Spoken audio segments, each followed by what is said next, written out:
আশা করি তোমরা সকলেই ভালো আছো। আমি চলে আসলাম আবার তোমাদের সামনে ভিডিও নিয়ে নতুন একটি টপিক। আমি Swarna Das, advance learning and teaching ইনস্টিটিউশনের পক্ষ থেকে তোমাদের যে নেট সেটের বাংলা ক্লাসগুলো হচ্ছে তারই আজকে একটি নতুন টপিক আলোচনা করব। আমাদের পূর্ববর্তী ভিডিওগুলি আশা করি তোমরা প্রত্যেকেই দেখেছো এবং তোমাদের ভালো লেগেছে। তোমাদের ভালো মন্দ যাই ফিডব্যাক হোক তোমরা কমেন্ট করে আমাদেরকে জানাও। পরবর্তী ভিডিওগুলিতে চেষ্টা করব তোমাদেরকে যাতে আরো ভালো লাগে, টপিকগুলো যাতে আরো বেশি করে মজাদার করে তোলা যায়, কিভাবে পরীক্ষায় তোমাদের সেখান থেকে প্রশ্ন আসবে সেই বিষয়গুলো মাথায় রেখে ভিডিও করার। আজকে আমরা প্রথম টপিক নিয়ে আলোচনা করব। আমাদের যে 10টা ইউনিট আমরা জেনেছিলাম সিলেবাসে রয়েছে তার 1 নম্বর ইউনিট। আজকে আমরা পড়বো ইউনিট 1।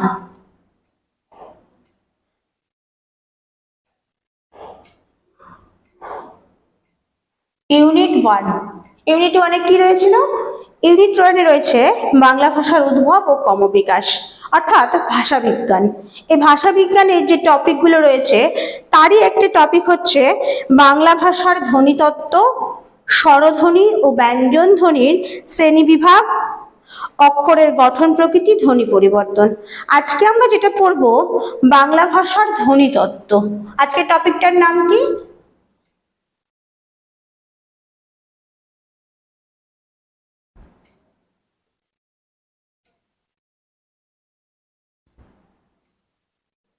বাংলা ভাষার ধ্বনিতত্ত্ব, যেখানে স্বরধ্বনি ও ব্যঞ্জন ধ্বনির শ্রেণীবিভাগ করব।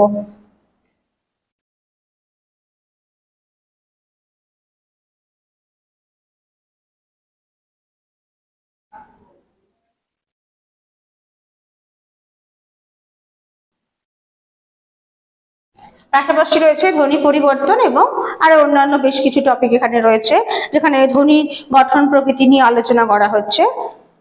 তো বিষয়টা খুব ইজি, একটু বুঝে নিতে পারলেই খুব সোজা একটি টপিক। বাংলা ভাষা ধ্বনিতত্ত্বে স্বরধ্বনি ব্যঞ্জন ধ্বনির শ্রেণীবিভাগ।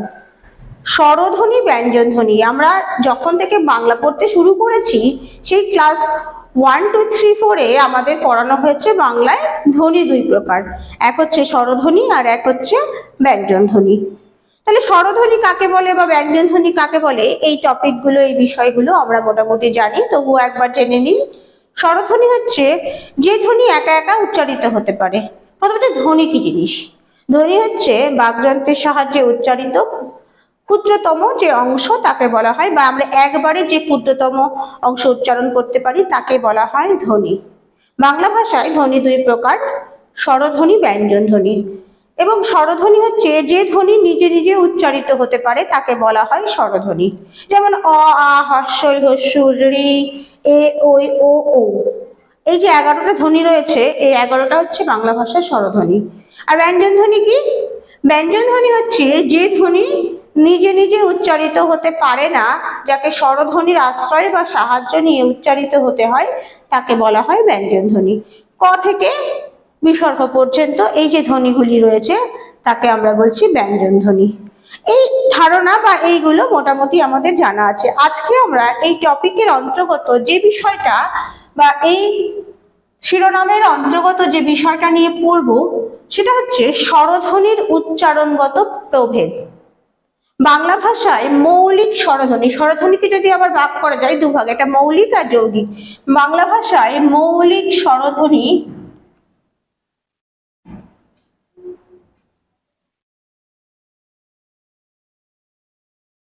7। কটা? বাংলা ভাষায় মৌলিক স্বরধ্বনি রয়েছে 7টা। কি কি সেগুলো? অ, আ, ই, উ, এ, ও আর একটা হচ্ছে এ। এই যে 7টা, 1, 2, 3, 4, 5, 6, 7, এই যে 7টা রয়েছে এই 7টাকে বলা হচ্ছে মৌলিক স্বরধ্বনি, অর্থাৎ এগুলিকে ভাঙা যায় না। এই যে মৌলিক স্বরধ্বনিগুলো রয়েছে বাংলা ভাষা, তাদের আবার জিভের উচ্চারণ প্রকৃতি অনুযায়ী একে আবার বিভিন্ন ভাগে ভাগ করা, অর্থাৎ জিভের অবস্থান অনুযায়ী মৌলিক স্বরধ্বনির যে প্রভেদ রয়েছে বা জীবের অবস্থান অনুযায়ী যে মৌলিক স্বরধ্বনিগুলিকে আমরা ভাগ করছি সেই ভাগটা আজকে আমরা পড়বো। সরাসরি আমরা টপিকে প্রবেশ করি, অর্থাৎ মৌলিক স্বরধ্বনি জিভের অবস্থা অনুযায়ী বা জিভের উচ্চারণের প্রভেদ অনুযায়ী যে মৌলিক স্বরধ্বনির অবস্থানগুলো রয়েছে।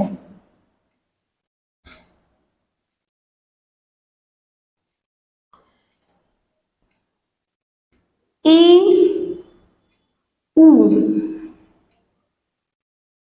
এ, ও, এ, অ, আ। এই হলো 7টা মৌলিক স্বরধ্বনি। এই 7টা মৌলিক স্বরধ্বনিকে যদি আমরা ভাগ করি, কিভাবে ভাগ করব? জিভের অবস্থান অনুযায়ী এই মৌলিক স্বরধ্বনিগুলিকে কিন্তু ভাগ করা হচ্ছে, অর্থাৎ উচ্চারণের সময় জিভটা কোথায় যাচ্ছে বা জিভের প্রসারণ, সংকোচন, সম্মুখ, অন্তস্থ, এই যে ভাগ, সেই ভাগ অনুযায়ী এটাকে ভাগ করা হচ্ছে। তাহলে প্রথমে আমরা ই আর উ কে যদি দেখি, ই, উ, এই ই আর উ উচ্চারণের সময় জিভ কিন্তু ওপর দিকে ওঠে, তাহলে এটাকে বলা হয় উচ্চ স্বরধ্বনি। ই আর উ এই ধ্বনি দুটিকে বলা হয় উচ্চ। এ আর ও উচ্চ থেকে একটু নিচে এদের উচ্চারণের অবস্থান, তাই একে বলা হয় উচ্চ মধ্য। কি বলা হয়? উচ্চ মধ্য। অন্যদিকে যদি আ, আ হচ্ছে কেন্দ্রীয় স্বরধ্বনি,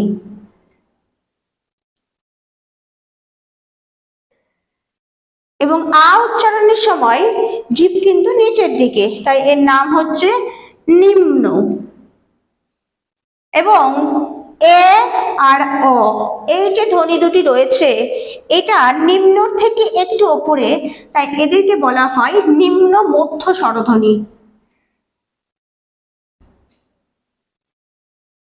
নিম্ন মধ্য স্বরধ্বনি। এবারে যদি সামনে পেছনে আমরা ভাগ করি, তাহলে দেখব যে ই, এ, এ এই 3টে ধ্বনি উচ্চারণের সময় ই, এ, এ জিহ্বা কিন্তু সামনের দিকে বেরিয়ে আসছে, অর্থাৎ এগুলি হচ্ছে সম্মুখ স্বরধ্বনি। এগুলোর নাম কি? এগুলোকে একসঙ্গে আমরা বলছি সম্মুখ স্বরধ্বনি। এগুলো হচ্ছে সম্মুখ। একই রকম ভাবে উ, ও, অ এইগুলো উচ্চারণের সময় জিহ্বা কিন্তু পেছন দিকে যায়, তাই একে বলা হচ্ছে, এগুলোকে আমরা বলি পশ্চাৎ স্বরধ্বনি। একসঙ্গে কি বলা হচ্ছে? বলা হচ্ছে পশ্চাৎ। এগুলোকে বলা হচ্ছে পশ্চাৎ স্বরধ্বনি। আরেকটি ভাগ করা হয় কি সংবৃত এবং বিবৃত। বিবৃত মানে হচ্ছে খোলা, অর্থাৎ যে ধ্বনি উচ্চারণ করতে গেলে মুখের আকৃতিটা খুলে যাবে, না বেশি হবে না কম হবে। উচ্চারণ করে আমরা দেখি আ, আ উচ্চারণকালে তোমরা যদি নিজেরা পড়ার সময় একবার উচ্চারণ করে দেখো যে আ, আ উচ্চারণকালে কিন্তু মুখটা খুলে যাচ্ছে, অর্থাৎ মুখটা বড় হয়ে যাচ্ছে, তাই আকে বলা হয় বিবৃত, অর্থাৎ একেবারে খোলা ধ্বনি। এটা মুখটা কিন্তু প্রসারিত হয়ে মুখটা কিন্তু খুলে যাচ্ছে আ, তাই এটা হচ্ছে বিবৃত। একই রকম ভাবে এ আর অ এই দুটো ধ্বনি উচ্চারণের সময় আয়ের মতো অতটা বিবৃত না হলেও মুখ কিন্তু বিবৃত হচ্ছে, অর্থাৎ কিছুটা হলেও খুলছে, তাই এই দুটোকে আমরা আবার একই নাম দিতে পারি। এই দুটোকে আমরা বলতে পারি যে এগুলি হচ্ছে অর্ধ বিবৃত, অর্থাৎ অর্ধেকটা বিবৃত বা অর্ধেকটা খোলা, তাহলে এদেরকে বলা হয় অর্ধ বিবৃত। উল্টো দিকে ই আর উ এই দুটো ধ্বনি উচ্চারণের সময় ই, উ মুখ একেবারেই খুলছি না, অর্থাৎ মুখটা কিন্তু ছোট হয়ে আসছে, তাই এটাকে কি বলবো? এগুলোকে বলা হয় সংবৃত বা সংকুচিত ধ্বনি। কি বলা হয় এটাকে? এই দুটোকে আমরা বলছি সংবৃত, অর্থাৎ বিবৃত মানে খোলা, সংবৃত মানে হচ্ছে বন্ধ। তাহলে ই আর উ এই ধ্বনি দুটিকে আমরা বলতে পারি সংবৃত। একই রকম ভাবে এ আর ও এই যে ধ্বনি দুটি রয়েছে, এইগুলো উচ্চারণের সময় সংবৃত থেকে মুখটা একটু হলেও খুলছে, এ ও, ই আর উ এর মতো অতটা চেপে উচ্চারণ না করলেও কিন্তু এ আর ও উচ্চারণকালে কিছুটা হলেও মুখটা খোলে, তাই এদেরকে আমরা বলি অর্ধ সংবৃত, অর্থাৎ অর্ধেকটা সংকুচিত বা অর্ধেকটা বন্ধ। তাই এদেরকে আমরা একই সঙ্গে বলি অর্ধ সংবৃত ধ্বনি। এই যে ভাগটা করা হলো, এই ভাগটা কিসের উপর ডিপেন্ড করে করা হচ্ছে? স্বরধ্বনির উচ্চারণে জিভের অবস্থান।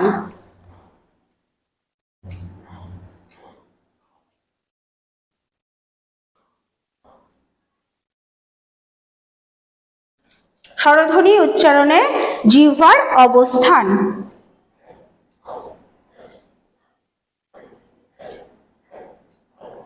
এর ভিত্তিতে কিন্তু আমরা স্বরধ্বনিগুলোর ভাগ করছি।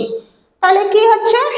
প্রথমত 7টা স্বরধ্বনি পাচ্ছি, তাদের মধ্যে আকে তাহলে কি বলা হয়? আকে বলা হয় কেন্দ্রীয়, নিম্ন, বিবৃত। একে কি বলা হচ্ছে? একে বলা হচ্ছে সম্মুখ, অর্ধবিবৃত, আর কি বলা হচ্ছে?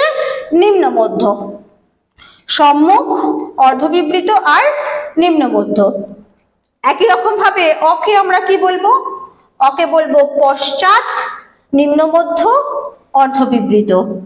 তাহলে একই রকম ভাবে যদি প্রশ্ন হয় যে ই ধ্বনিটি কি ধরনের ধ্বনি, তাহলে ই কে আমরা কি কি পাচ্ছি? প্রথমত ই তো হচ্ছে ওপর দিকে আছে, তাই এটা উচ্চ ধ্বনি, তাই তো, এবং এটি সংকুচিত বা সংবৃত ধ্বনি। আর কি ধ্বনি? আর হচ্ছে এটা হচ্ছে ওপর দিকে সংবৃত, সম্মুখ এবং উচ্চ ধ্বনি। কি কি ইকে তাহলে কি কি ভাবে পাচ্ছি? ইকে পাচ্ছি হচ্ছে উচ্চ সংবৃত, আর একটা কি, আর হচ্ছে এটাকে কি বলা হচ্ছে তাহলে? সম্মুখ, অর্থাৎ সামনের দিকে আছে। তাহলে এরকম ভাবে ই কে 3টে নামে 3টে ভাবে ভাবছি আমরা, বা ই ধ্বনিটিকে 3টে অবস্থানে পাচ্ছি। এবার যদি প্রশ্ন হয় যে ও ধ্বনিটি কি কি, তাহলে ওকে আমরা কিভাবে পাবো? দেখি ওকে আমরা কি কি পাচ্ছি। প্রথমত ও হচ্ছে উচ্চ মধ্য, আচ্ছা, আর কি কি আছে? আর হচ্ছে পশ্চাৎ, পেছন দিকে আছে, আচ্ছা, আর কি? আর হচ্ছে এটা অর্ধ সংবৃত।